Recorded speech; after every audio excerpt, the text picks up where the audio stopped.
Hello and warm welcome to yet another exciting edition of the Final Take with the studios here in Seattle. Today I have a special guest, Mr. Honorable Cherno Jallow, the Vice Chairperson of the Gambia's Independent Electoral Commission. As you know, Gambians are preparing to go to polls December 2026 to elect a new president that will steer the affairs of the country for the next 5 years. And IEC, as an independent body, mandated to conduct free and fair elections to guess what 2026 presidential election entails. I guess is Mr. Jallow, a few and diplomats. Mr. Jallow, welcome to the Final Take with Sena from Seattle on virtual studio today. Thank you very much, Seni. Thank you for having me. I'm really honored and I'm at the same time humbled because this is my first media interaction since I assumed office as vice chair of the IC. So I'm deeply honored, and it is with deep humility also that I accept to respond to your question in spite of the poor quality of the line. Thank you very much, Seni, for having me.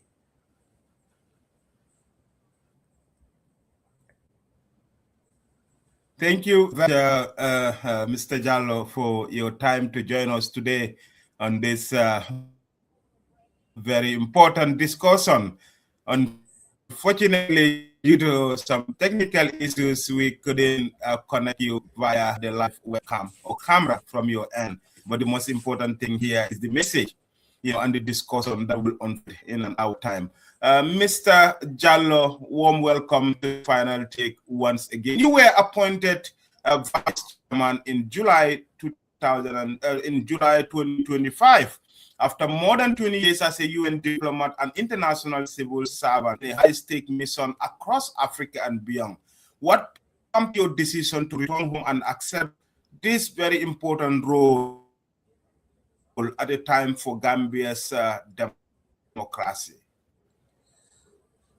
Seni, as you rightly stated, I joined the civil service on the 2nd of February 1985. And I served mostly in the Ministry of Foreign Affairs, Office of the President, and also as Assistant Commissioner Janjambure over a period of 15 years when I was fired by the then President Yahya Jammeh on the 31st of December 1999. And then that prompted me to look for other avenues of survival. And then that was what prompted me to join the UN. And at that time in 2000, June 8, 2000, I was appointed as a United Nations volunteer in East Timor with the late Honorable Omar Jallow, Gagny Toure, and other PPP members of parliament like Famandu and also Malang Savo, if my memory serves me right. And we had a black team of Gambians there, Ismail Sise, Sehunyai, and all those people who are now retired. And that was our way of sharing our expertise with the Timorese who were experiencing very difficult moments after years of Indonesian occupation. And from after the attainment of independence of East Timor, I moved on to Sierra Leone, where I worked with UNAMSIL up to the last day of UNAMSIL. Then I moved on to Nairobi. I worked with the UN Political Office for Somalia, which was then based in Nairobi. And from Nairobi, I moved on to the Central African Republic with the Peace Building Mission. And from there, I went to Eastern DRC, Bukavu, where we organized the elections in 2011. And after the elections, I decided to come back to work in the in Gabon with the UN Office for Central Africa. We covered the entire ECA zone. And from there, I returned finally to the DRC, where I spent over 14 years as a principal political advisor to the head of the UN mission in Kinshasa up to my retirement on the 30th of April 1995. And what prompted me actually to come back to the Gambia was my retirement. I wanted to take a break. But when I was approached to serve, I said, okay, given the limited experience and expertise that I've acquired, the only thing I can do is to try to give back to country. And it would have been selfish on my part not to share what I have gathered as experience and expertise, because having worked in conflict situations like in the DRC, Sierra Leone, where elections were high stake in nature, I thought that when given this post, I could try to bring on board my experience, try to harness and leverage what I've been able to gather there to make sure that we can shepherd a very transparent, inclusive, credible, and peaceful elections that can contribute to the consolidation of peace and security and stability in this country. I wanted to give back to the country. That was the main reason why I decided to take on this responsibility. And as I always tell people, my future is behind me. I'm not looking for anything else in life. I've been lucky to have gone to that stage, and I think I don't need anything more in life now other than serving my country. And most importantly, in accepting this job, I put forward the issue of integrity. Integrity is important because, you know, elections in everywhere in the world are moments of tension. But that doesn't mean that we should burn our country for that. Political leaders could have different agendas, different Absolutely. strategies, but they are not Yeah, enemies, they are adversaries, actually. So that absolutely. is the message I wanted to send Mhm. across by taking up this appointment.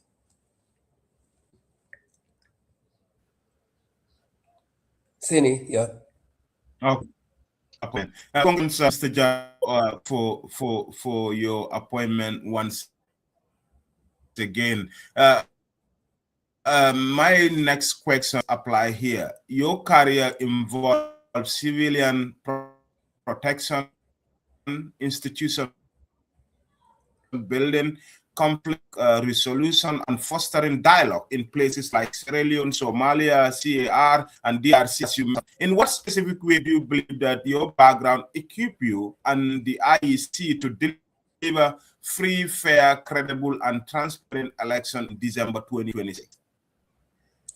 I'm joining a very dynamic team.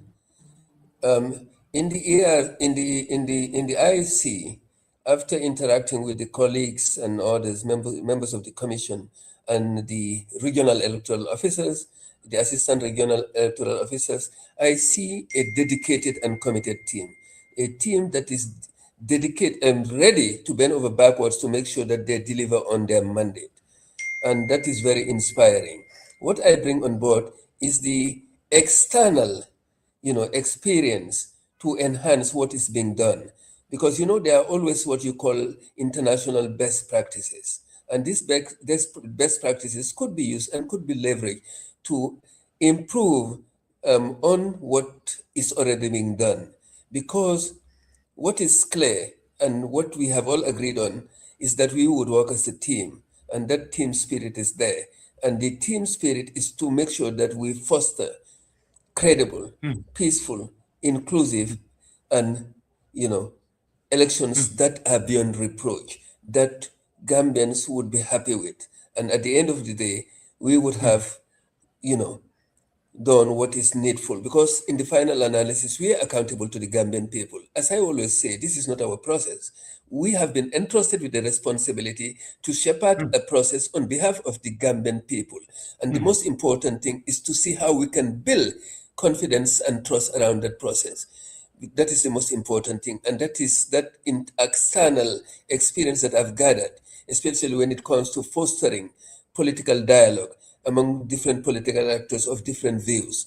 That is also very important, and also to remind them that we have only one country, and based on the experience and what I've seen in other countries, we may disagree, we may disagree, but that should not lead us to take extremist positions. It is very important that we remember that the country that we have to preserve it, its peace and stability, and make sure that we do everything possible as stakeholders, all of us, that to moving forward to ensure that we that we try to contribute to what I call the process of democratic construction, because democracy is a process. It doesn't happen overnight. There are different facets. It's not only about elections. It goes beyond elections. And these are some of the ingredients that we want to bring on board, and to make sure that Gambians take ownership of the process. They should be included, youth, the elderly, the vulnerable, persons living with disabilities. All segments of Gambian society should be included, including the diaspora at the appropriate time. That is very important because that is what we call inclusivity and participatory contribution to the democratic process.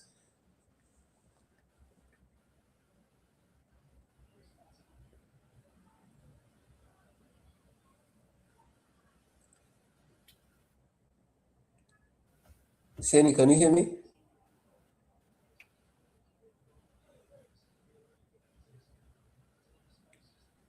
Mr. Jallow, are you there? Yes, I can hear you, Seni. I'm done. Go ahead.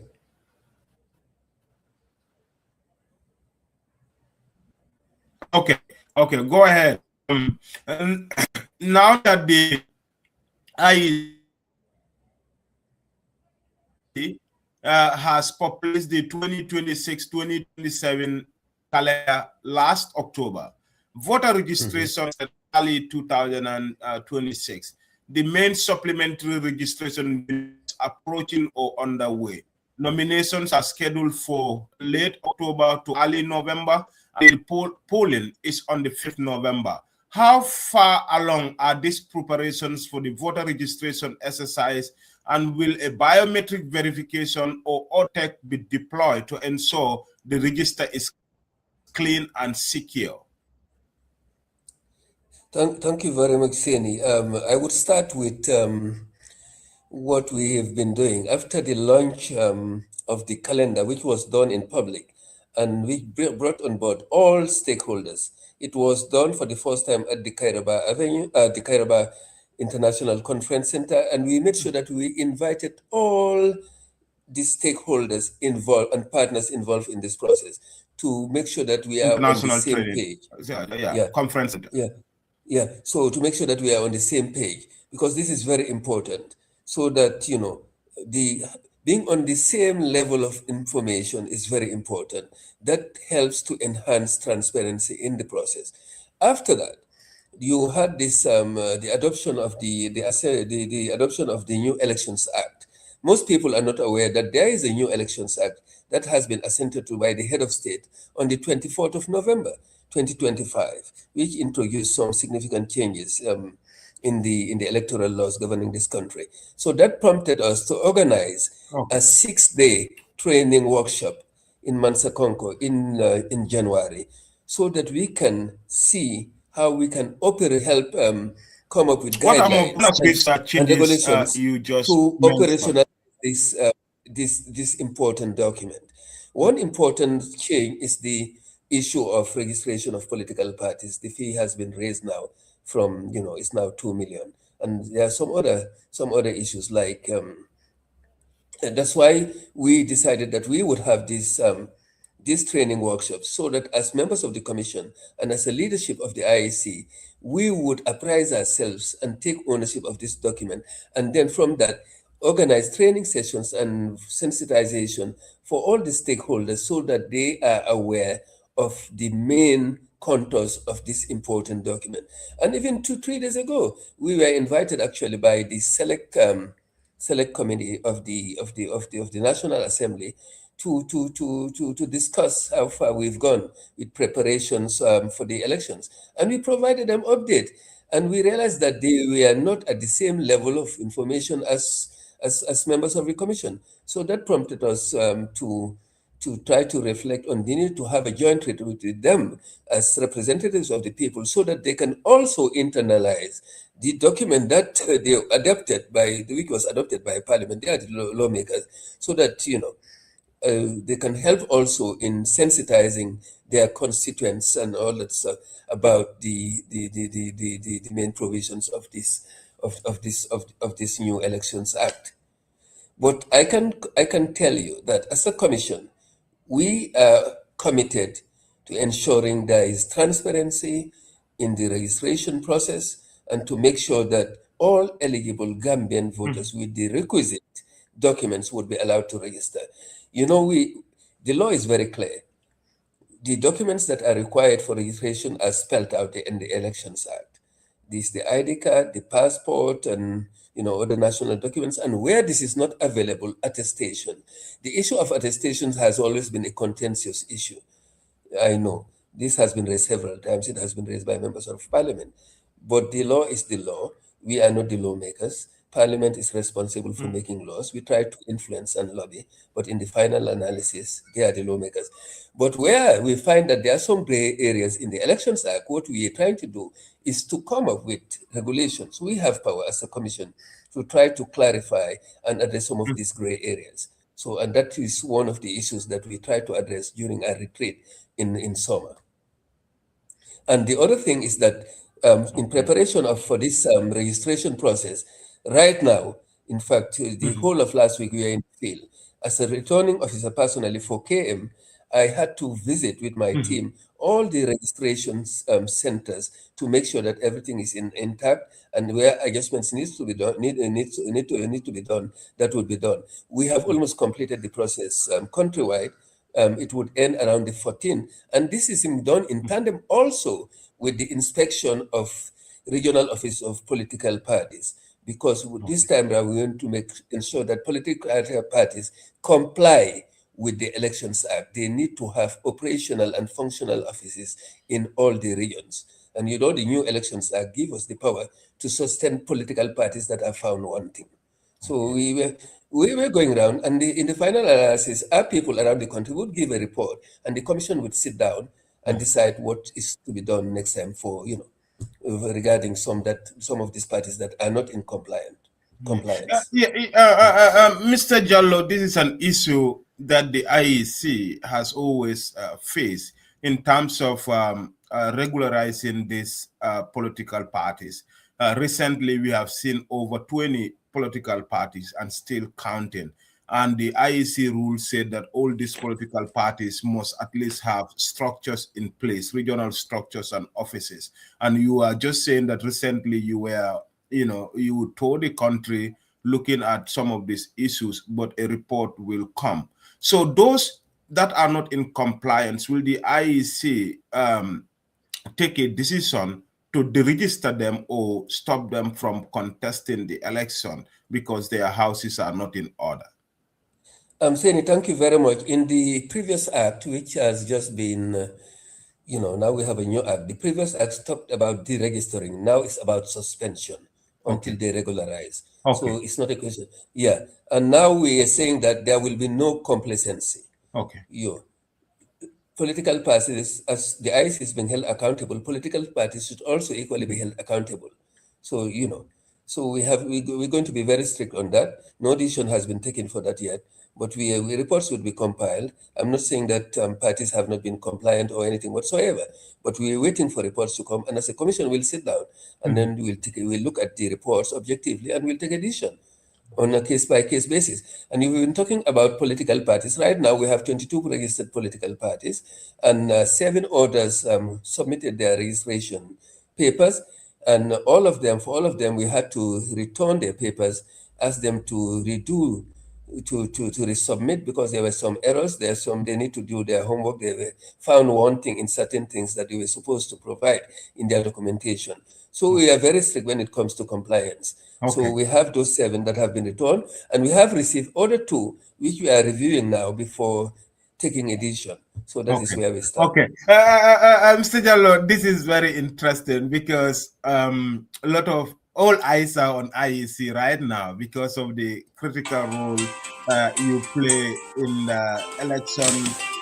Can you kindly put your phone on silence, please? Sorry about that. Yeah, sorry, I've done it. Okay, thank you very much. That's a very interesting information coming out. You said as we speak right now, 22 political parties have been registered and 7 are currently on the review, but some of them did not meet the requirements. So you ask, they have errors in their paper submission. Saying is the 7, none of them have complied with the requirements, and we've returned there. We've asked them to resubmit the 7. And apart from those 7, there are 2 others that have submitted that this is their first submission, and we are reviewing, and we'll get back to them. Our technical experts are looking at, to all the documentation and to ensure that there is compliance. And where they are found wanting and do not meet, comply, we write back to them, send them we say that, okay, you do your homework, and these are the issues that you need to address and to make sure that you are in compliance. Is the UMC party part of the 7 or the 2 that are under review? Because there Seni, has I would hesitate to comment on okay specific political political parties, parties. and Okay, for understandable reasons. okay, As an okay. I independent electoral commission, there are commission. certain things that we do not throw out as such in the public domain, Okay, okay. unless when, Yeah, if and yeah. you can confirm that 7 has already been asked to Yes, regularize to resubmit, yeah. to resubmit, while 2 are currently under Yeah, review, these right? are additional ones that came after the 7, yeah. Okay, okay, okay. That's I definitely get that answer very well. Mr. Jallow, the 2021 presidential election and subsequent polls achieved notable milestone, but also face serious criticism over logistic transparency and trust. What concrete changes or reform has the IEC implemented, since then, to raise the bar high for 2026 presidential elections in December? I like the topic, the theme of this discussion.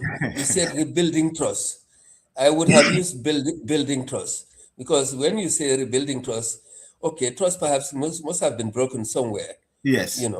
This is normal in any electoral process. There is no way that you can have unanimity or consensus around electoral issues, and this is based on my experiences elsewhere. As I always say, elections, because people have different agendas, they have different strategies, and at times, it's very difficult for them to accept, certain and to put it mildly, we as an IEC, we are thick-skinned. We are ready to face constructive criticism, and where we are found wanting, we'll try to improve. So based on experience in the past and drawing on international best practices, we're trying to see how we can improve the process and make sure that there is greater trust and confidence around the process, as I told you earlier.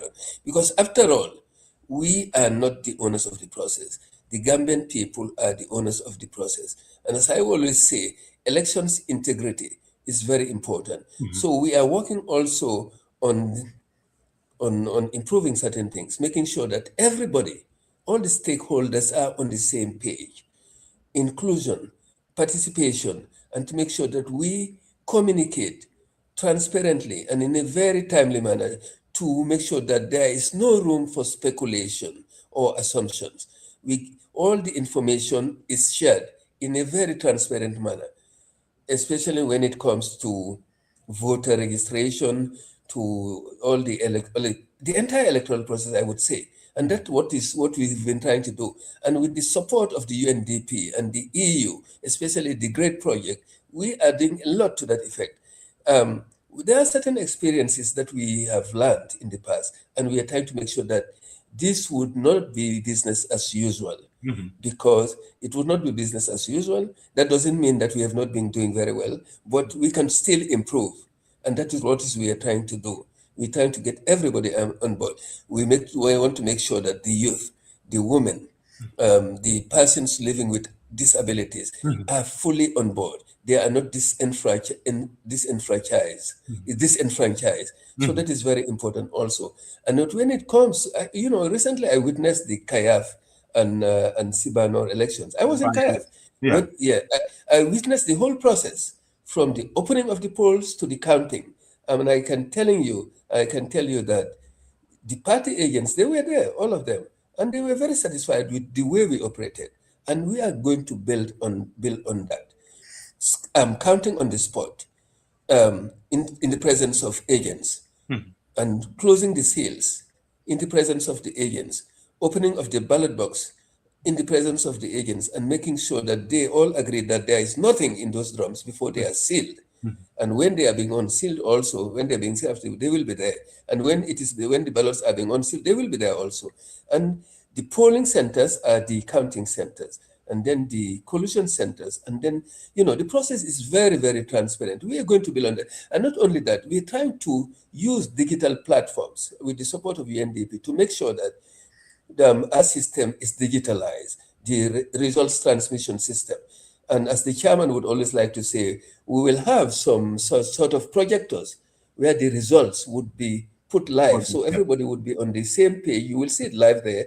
You can record the results and everything, and so that also helps to build trust, to make sure that there are no speculations, there are no assumptions, and all that stuff in it. And we try to hold also as staff to the highest standards of integrity. Any we don't tolerate. There is zero tolerance for any misconduct. There have not been any cases of misconduct, but we are just reiterating this, that the IEC is going to make sure that integrity is at the core of your operation. everything that we are going to do. That is very important. Absolutely. You talk about transparency, and then when you talk about transparency, in election, it has to do with credibility. And you made mention that from the by-elections, that hope has been restored. Whereas, party agents will come, ballot drums will be opened in their presence, on-spot counting will be held in their presence. How do you intend to roll out this in the December presidential election? But because that's the main one. And then we remember that immediately after the 2021 election, opposition political parties like the UDP, felt that the election result do not reflect them. And that matter has been resolved at the Supreme Court. What is the IEC learning from that case moving forward?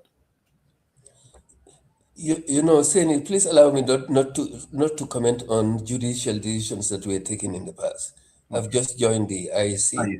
And I would not like to. There have been legal precedents that have been created by judicial decisions and all that stuff. And one of them, which is important, is the issue of the tenure of councillors and mayors, which used to be 5 years and is now 4 years. And that is why we have a shorter electoral cycle. Mm-hmm. But what I can tell you, that's why I started off by saying that we have dedicated team of officers, young women and men, who bend over backwards to make sure that they deliver on their mandate. Concerning what you're talking about, to ensure that there is transparency, regional election officers and assistant regional officers, I've seen them and work with these drums and what they do to make sure that we meet deadlines, we meet targets, and we comply with the electoral laws.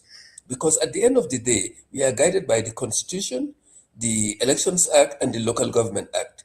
And everything that is required to be done within the confines of those laws, we'll make sure that we'll do that.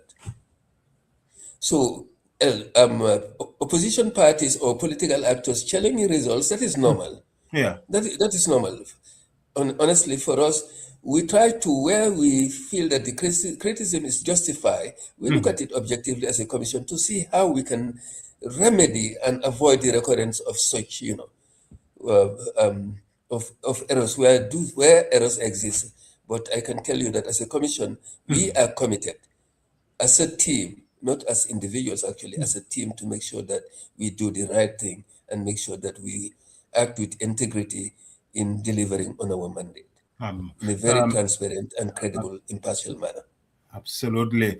For those tuning in, this is the final take with me, Seni Marena, in the studio today. We have a seasoned former UN diplomat and currently the vice chair of the Independent Electoral Commission, Mr. Cherno Jallow, talking to me in his first major public interview since his appointment last year. Mr. Jallow, going forward to my next question. A late 2025 CIPRES survey indicated that only 27 of Gambians expressed confidence that the IEC can deliver free and fair election, with widespread concerns about voter buying, register integrity, result integrity. How seriously does the Commission take these figures, and what specific if visible step are you taking between now and December to rebuild and demonstrate trust? Seni, I think you're coming back to the same issue that we've talked about building trust. Yes. That is key in any electoral process. Because if there is no trust and confidence in an electoral process, then there is a problem. Already the credibility of those elections are being challenged. And but unfortunately, what we are seeing, I don't want to comment on polls. Polls, we've seen examples where polls have been completely discredited, where they come up with some projections, and at the end of But, the day, but, we've but, seen but it. Uncle Polls are also No, guiding. no, I know. No, no, I'm not yet done. I'm Okay, not go yet done. ahead. I'm saying that we cannot discard what the polls are saying, but we Yes. take note. Okay. We take note. We do examine some of these issues in a very, serene and cool-headed manner to try to do our own analysis also, Mhm. which we Okay. always do. Mhm. But what I would like to tell you, and I would like to repeat this, our commitment and as per our mandate is to make sure that we deliver credible, Mhm. fair, and transparent elections that would be reflect the will of the people, of the Gambian people, because that is our responsibility. We are accountable to the Gambian people. And as human beings, we have a legacy. And a legacy, whether we are here or not, would outlive us. And that is derived from what I always say, integrity and acting with conscience. That is very important. And recently, when we had this tour recently we had a tour, countrywide tour, where we met the governors, the chiefs, and the alcalolo. And what I always reminded them that beyond the confines of the law, there is what you call integrity and conscience, and that at times it is important we factor this into account because sooner or later we will all be departing this world and we have our families, our kids, and we want to leave a certain legacy here so that we would not be penalizing unduly our families members that are left behind. Absolutely. Thank you, Mr. Jallow, for that answer. Um, Now let's look at the other questions in late, because you just joined the IEC, and then the IEC has been in operation for many years. They have conducted more than 5 elections since the Second Republic, and then in late 2025, the National Assembly's Finance and Public Account Committee highlighted issues including over 8 million in IEC collected revenue, party registration fees, nomination deposit, etc. That were not properly remitted to the consolidated fund, as well as questions about grant handling. As vice chairman, how do you address these audit findings, and how does the IEC balance its constitutional independence with full public financial accountability? Seni, I see you've been following these discussions in Parliament, which were live streamed. And actually, you remember I was the one who led the delegation of the IEC, and Okay. we had a lengthy discussion with the FPAC to the extent that some people thought that I was trying to be, not respectful of Parliament Okay. by asserting or over asserting the independence of the IEC, because there is a conflict here in the provisions of the Elections Act and the Financial Act. So it was the issue of which should take precedence over the other. Yeah. Funds collected by the IEC, should they be Yeah. paid into the consolidated fund or Yeah. not? Remitted to You the know that, consent. and Yeah. finally we agreed that we would seek a legal opinion on Okay. that Okay. at the level of the Supreme Court. And if the ruling is in favor of the IEC, then the FPAC would comply with that. That was the understanding. You followed the discussions. These were discussions that went on for over 2 hours. Yes. But what I would like to state here, IEC as an institution is respectful of authority, constitutional authority. That doesn't mean that we are not accountable. We have oversight institutions that are there to ensure that we are accountable, and that it should be made abundantly clear. We are very, very respectful and committed to ensuring that we work with these oversight institutions to make sure that we do the right thing. I wouldn't want to belabor the issue of the audit report, but Yeah. what I would tell you, some of the recommendations, and that is the primary purpose of most of these audit exercises, is to make sure to help you improve the way you're operating. And we have taken on board some of those recommendations. We now have an internal audit unit, we have a legal officer, we have an HR of department, and we are working with UNDP, Gender Unit also, and PWD to make sure that these units are fully functional and operationalized. So these are some of the, so some of the recommendations we've already taken on board before even the finalization of these discussions. And all some of these issues that they have been raised at the FPAC, we've provided all the relevant supporting documents, which they felt were bulky. I think they can take about 3 or 4 wheelbarrows. We provided all the documents just to make sure that we are very transparent in what we are doing. Mr. Jallo, this is a little bit confusing because IEC has a constitutional independence. And with this public finance accountability, how do you balance this? Because, you make revenues, you collected money from party registration fees and nomination deposits. But the oversight committee said you are not properly remitting this to the consolidated fund. Do you think by law this is something that the IEC should do or should not do? Seni, I'm not a lawyer, and I don't like dabbling into areas that are not mine. I Okay. would allow those who are better placed and the courts to decide Okay. on that, Okay. actually. So please, you would understand I, why I I would not want to definitely, I comment on that. definitely, Because that has been the subject of a long run exchanges in Parliament, which were okay. live streamed and you all followed. So I Right. don't think we should come back to that.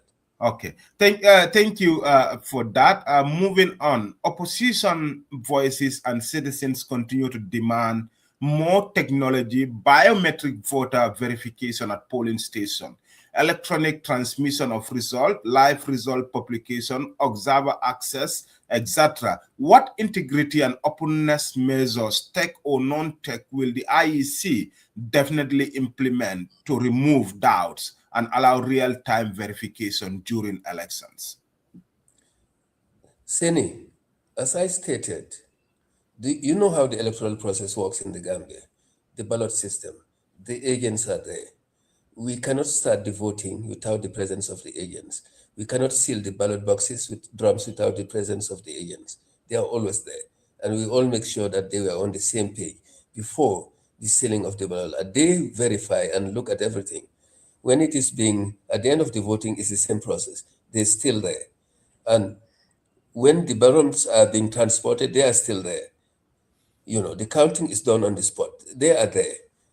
The transmission of the results, of course, we are looking at the possibility of digitalizing or semi-digitalizing. That's what I said it earlier on. And we have this EU and UNDP great project. They've already given us projectors for all the for all the regional offices, which are already there.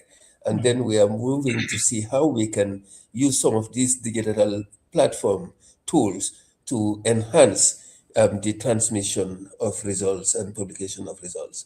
But otherwise, everybody, stakeholder is on board when it comes to the elections, from the start of the vote to the counting to the transmission of the results. There's no doubt about that. And party agents, all the party agents could bear testimony to that. They are always involved. But Absolutely. all the same, we're trying to see, because it's always good to learn and improve and draw Yeah. from best practices, and that is what we are trying to do. You know, because But people always ask us why. Mr. Jallo, you mentioned in your earlier response to one of my questions that plans are already afoot to use projectors to display the results real time. coming to these questions, I think that's also tech related. Is IEC going to roll that in December? No, absolutely. That is the plan. That is the Okay. plan. Okay. That is the plan. We already have the projectors, and we're working on that together with the support of the UNDP and EU. So yeah, Okay. absolutely. So who are your major partners for December elections? Is both the UNDP and EU? African Union, ECOWAS, and other partners. Yeah, these are the Okay. main partners. But Okay. UNDP and EU has been very supportive, and they've been helping a lot. Okay. And even the jacket I'm wearing now, you can see it's IEC Yeah, UNDP. that's why we have to see you live, for transparency purposes, because we cannot speak to the vice chairman, off camera, but we can only hear your voice. But I understand that's none of your fault. No, we'll have You another opportunity, Seni, yeah. because this commission is committed to proactive communication, Right, right. proactive and timely communication, Yeah. because Yeah, it right. is our obligation to make sure that we are on the same page. Yeah.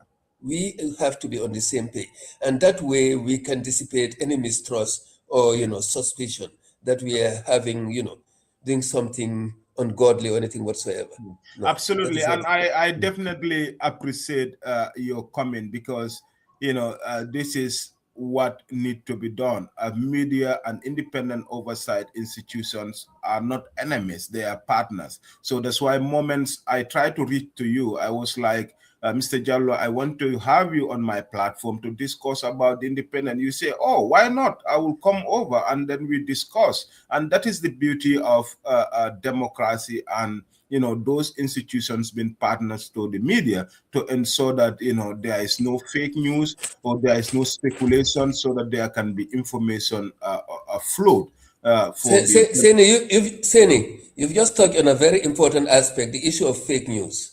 yeah. The issue of fake news, misinformation, and disinformation. People think that we've been targeted a lot of times. Yeah, I see. And when you target the IEC and you discredit the IEC, ultimately you are discrediting the electoral process before even it starts. Yeah. So people should be mindful of that.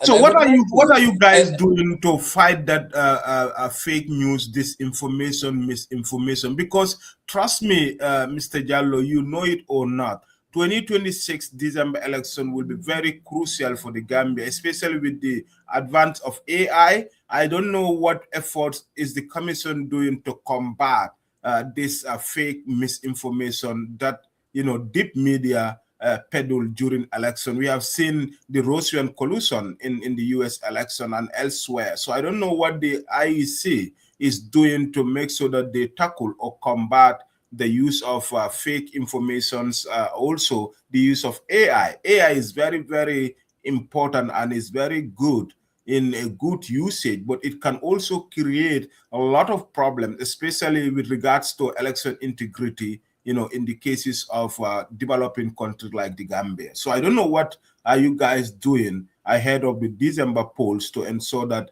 at least you combat this deep fake AI that is causing problems across the world. No, thank you very much, Seni. We are very alive to the threats and dangers posed by fake news, disinformation, misinformation, and the use of which have the potential to be disruptive Yeah. and derail electoral processes in any country. We are alive to that, and that is why we've been in partnership with UNESCO, with UNDP, and with other international partners. We've been organizing targeted workshops Okay. to make sure that political parties, civil society, Media. media, opinion leaders are all trained on how to fact check and all that stuff, and to make sure that we do not rely on fake news, what is Okay. being peddled on social media.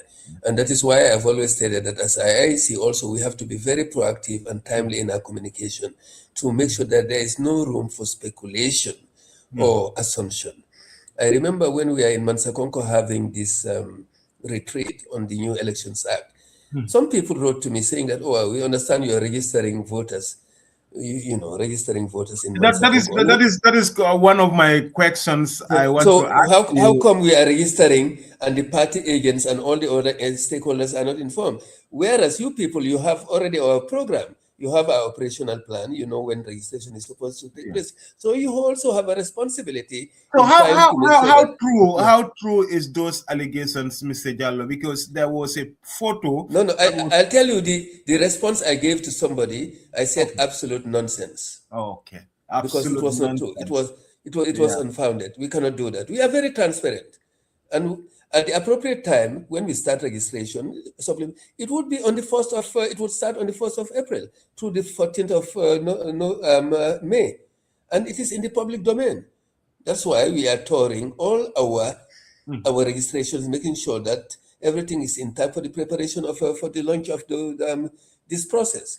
So these are the type of things. When you try to discredit the body that is supposed to be the ultimate referee, Mm. what people don't know, you are already discrediting the electoral process, Mhm. and then you're creating the basis for chaos. So that is, I always appeal to political actors across the divide to be responsible, Mhm. and opinion leaders also in their communication, because miscommunication can be problematic. People would not realize but once you utter certain things, there is no way you can withdraw them. So we have to be very measured and make sure that we do the right thing when it comes to communication. This is an appeal to political actors across the political divide, not the opposition, not all of them, All of and them, also to including the opinion ruling leaders. firm. And there is a report also by the National Human Rights Commission, which clearly points out who the main perpetrators are. That's why we work in partnership also with such institutions and also with the National Commission on Civil Education to make sure that everybody is sensitized on the dangers posed by, some of these, that trend on social media, which Yeah. are totally unfounded. Okay. Okay. Many thanks. I'm loving this conversation, Mr. Jallo. That is why it's always important to have officials like you, come to the media, to talk about these real issues, because elections all over the world are not child play. You have living conflict zones that have been ravaged because of electoral malpractices. You have lived in countries where people cannot even access basic needs because of the decisions they made at elections. So elections all over the world are very, very important. Moving forward, ensuring level playing field. With over 20 registered parties and a highly competitive field, some opposition leaders have stressed that the IEC must act strictly as a neutral referee. How is the Commission guaranteeing equal treatment, fair access to media, public resources, and impartial enforcement of rules for all contestants in this game? Seni, beyond being neutral, we are committed to being impartial. You know, we are committed to make sure that we act strictly within the confines of the relevant provisions of the Constitution, the Elections Act, and the Local Government Act, and ensure that there is transparency, there is fair play, and a level playing field. And all political parties and actors are held to the same yardstick and standards. There is no doubt about that. As a commission, we are committed to that, and you can give us the benefit of the doubt. We will deliver on that. You will deliver on that promise. That's the words of the IEC number 2 on how transparent they will be to ensure a level playing field. Let's talk about inclusivity, risks, youth turnout, women participation, persons with disability, diaspora voters remain key. What targeted outreach, accessibility measures, and voter education campaign is the IEC running or planning to maximize inclusive participation in the registration and election phases? Now, when it comes to inclusivity, we've started this process long time ago, about 8 months ago. We organized country-wide targeted trainings for vulnerable groups, Yeah. women, and persons living with disabilities. This was countrywide. And I Okay. remember the last meeting that crowned this entire tour. I did the opening of that meeting, Mhm. and it was well attended. It was supported by, I think, UNESCO and some other partners. So we tried to make sure that all these segments of society that have hitherto been marginalized Mhm. are fully empowered, not only as voters, but also to be potential candidates. And although there is no fixed legislative quota for the representation of women or these vulnerable groups, we've been advocating with political parties to make sure that the representation, inclusion of these vulnerable and these segments of society Mhm. are prioritized within their own party structures. And we will continue doing that. With the support of UNDP, Mhm. we've recruited two consultants, Okay. one for gender, PWD, Mhm. persons with disability, and another one for the strengthening of our legal unit to make sure that the legal unit also is able to play its role in supporting the entire process. Absolutely. So, meaning the IEC has already put in efforts in place, measures in place to ensure that people with disability are also part and parcel of this electoral process. And I will want to add something. Recently, during my tour of the registration centers, the first thing we look at Mhm. actually is the accessibility for persons with disabilities.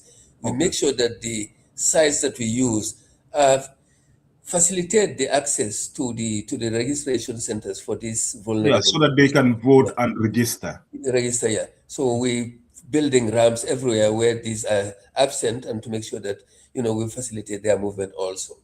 Yeah, yeah, because this has been an issue not only with the IEC vice chairman. You go to schools, people with disability can climb, to have access to a classroom because either the contractor or the school management did not put into consideration those challenges faced by the people with disability. But I'm glad that the IEC is looking into this to ensure that those people also can go smoothly to register and vote in elections. Many And times, Seni, and recently in collaboration with the National Human Rights Commission, mhm, IDEA International, and the National Assembly, and other partners, there were discussions to see how legislation could be, made to foster greater inclusivity and representation of these vulnerable groups, and even to the extent of proposing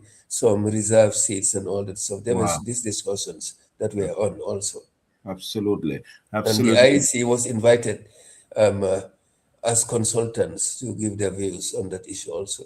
Okay. Many thanks, Mr. Jallo, for those brilliant answers. Moving on, we are just left with at least 8 more minutes before we wrap this very important conversation. I'm loving the conversation because a lot of informations are coming out that are very important for public consumption. That's very important to highlight.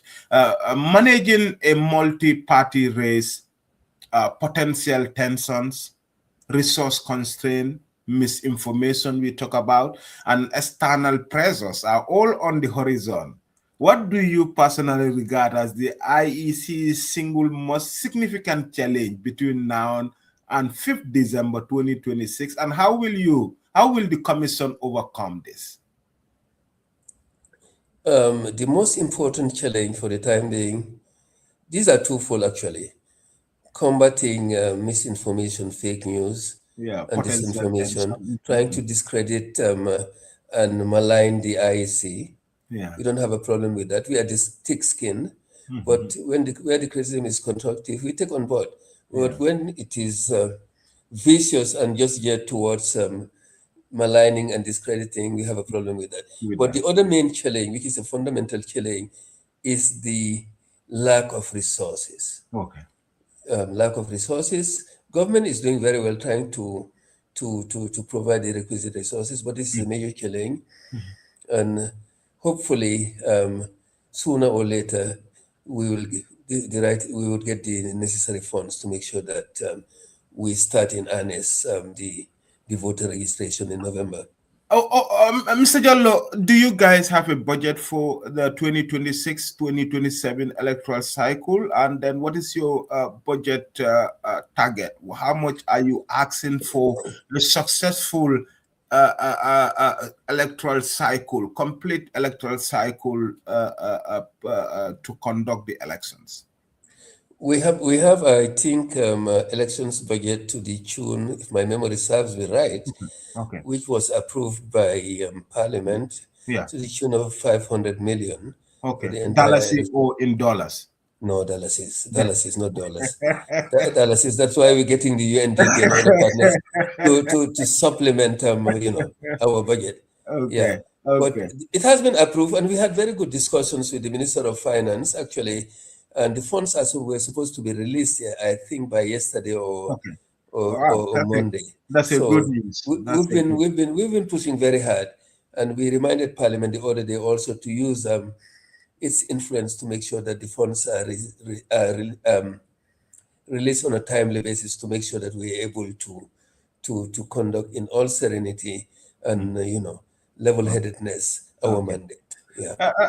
Mr. Jallow, on-spot counting has been talk of town, and because of that, we understand that the former president, lost the elections. So now, tell me, who should people hear about in terms of election announcement?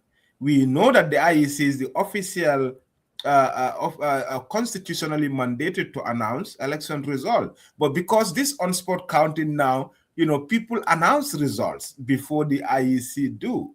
What do you think? Is this something that is morally correct or legally correct, or people can do it, but still they have to wait for the IEC? Saying the constitutionally mandated authority in terms of announcing results is the IEC. Is the IEC. There's no doubt about that. All other results that are announced or published by the media, those are provisional results. So the final results are always announced by the IEC. But for the purpose of transparency and but the final results, the announcement remain the exclusive domain of the IEC and the chairman, who is the returning officer for the general election, and for the municipal, for the other elections, the various returning officers. Okay. You talk about there has been certain changes to local government elections. Instead of 5 years, it's now 4 years. Am I correct? Yes. That's why you're having the elections next year. That's why you have a shorter electoral cycle. The electoral cycle is now shorter because you have presidential election barely 1 year before 1 year. Even within the next 1 year, you have the other elections, mayoral, chairpersons, and council election. Because people went to court and there was a court ruling. Yeah, I remember that. Yeah, exactly. So that's it. Yeah. Okay. So this is a legal precedent. So we have to, the IEC have to comply with these court rulings. Okay. Yeah. So the IEC has already complied, right? No, we have to comply. We don't have a choice. We are very law abiding, regardless what. Interesting. I'm loving we this. Steny, we don't operate outside the confines of the law. I always repeat it. Okay. People will say IEC, the name itself means independent. So how independent is the Independent Electoral Commission, Mr. Jallow? We are very, very independent, I can assure you. Not only independent, but impartial also. And not only impartial, but accountable also to the Gambian people. And at the core of everything is what we call integrity. Okay. And that integrity is the driving force of everything that we do. It's at the core of what we do. Integrity is at the core of whatever the IEC is doing. Finally, Mr. Jallow, direct message to the nation. as we head towards what many view as the most consequential election since 2016 transition. What's your personal appeal to Gambian voters, political parties, civil society, the media, including myself, youth, women, the diaspora, and international partners ahead of this crucial December polls? You know, this is a multi-stakeholder process, and each stakeholder has a role. And in the execution or the performance of that role, I would just appeal that we demonstrate the maximum responsibility and circumspection in all that we do, remembering that ultimately we are working towards the same objective. We may have different agenda and strategies, but the ultimate objective is the enhancement of betterment of the predicament, plight of the Gambian people, and to make sure that we have a better Gambia. So let us just demonstrate responsibility and make sure that we do the right thing. We avoid insults, use of hate speech, which is not very helpful, and also see the bigger picture, which is the Gambia. We want all of us. We want a better Gambia for all of us and for our kids. So let us all strive to work towards that. That is the message I have for Gambians. Absolutely. That's bring us to the final end of this very interesting conversation with the Vice Chairman of the Independent Electoral Commission. I call him a veteran UN diplomat. He has been working in the peace and security with the international organizations, with the UN for many, many years before returning back home to pick up the role at the Independent Electoral Commission. Many thanks, Alagie Cherno Jallow, for having time to come on this show to talk about the elections, the IEC, and the preparations. Many thanks once again for coming. Thank you very much, Seni. It's been a pleasure. Always at your disposal. Please do not hesitate. Thank you. We owe this to the Gambians to make sure that we communicate and keep them fully informed of everything that we are doing in a very transparent manner. Thank you very much. Absolutely, absolutely. And then we definitely appreciate that gesture from you. Many thanks once again, Mr. Jallow. For those tuning in, that's the final take with me, Seni Marina, that brings us to the end of this show. Until then, do enjoy the rest of our program. So better still, visit our website for more interesting conversations on politics, sports, education on our website, www.alcambatimes.com, or you can follow our social media platforms. Tune into the final take with MK Marina every Saturday on the Alcamba Times and experience extensive conversations on a variety of topics, including national and international headlines, breaking issues, and major developments in politics, business, innovation, science, and sports, along with inspiring stories and expert analysis to provide a comprehensive understanding of the news.